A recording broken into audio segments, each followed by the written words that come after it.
The people of Austin woke up this morning with their nightmare finally over.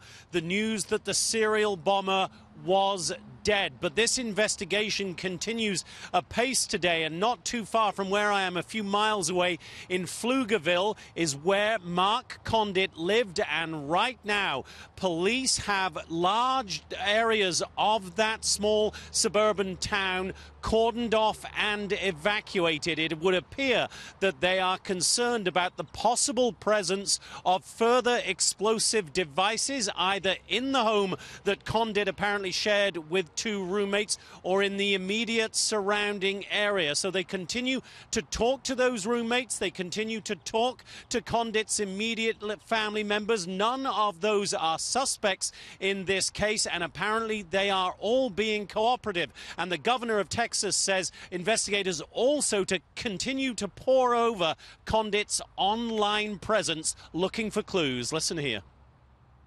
He did not destroy his digital footprint. It's my understanding that he went dark. He kind of closed down access to his accounts. That made it more difficult externally for us to be able to tap into it. But I think there is a treasure trove of information in his house, as well as the digital information that should shed light more upon who he is, what he was doing, why he was doing it.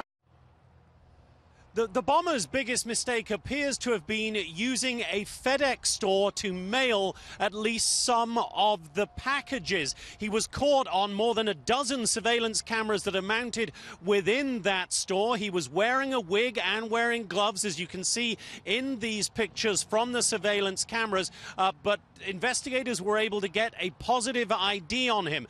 That meant they had an ID of the vehicle he was driving. That meant that they had his cell phone number.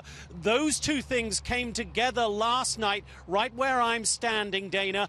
They tracked him down using cell phone triangulation to the parking lot of the Red Roof Inn right behind me. They found him sitting in his car. He started to drive away. A SWAT team moved in. They pinned the vehicle in, and at that point officers began moving towards it. It was then apparently that Conditt detonated an explosive device within the vehicle and killed himself. A couple of hours ago we saw that vehicle, which as far as we could tell was an older model Nissan Pathfinder, dark red in color, being driven away along the freeway right behind me here with a police escort. That obviously will be another treasure trove of material for investigators to look at as they continue to look into the motive here.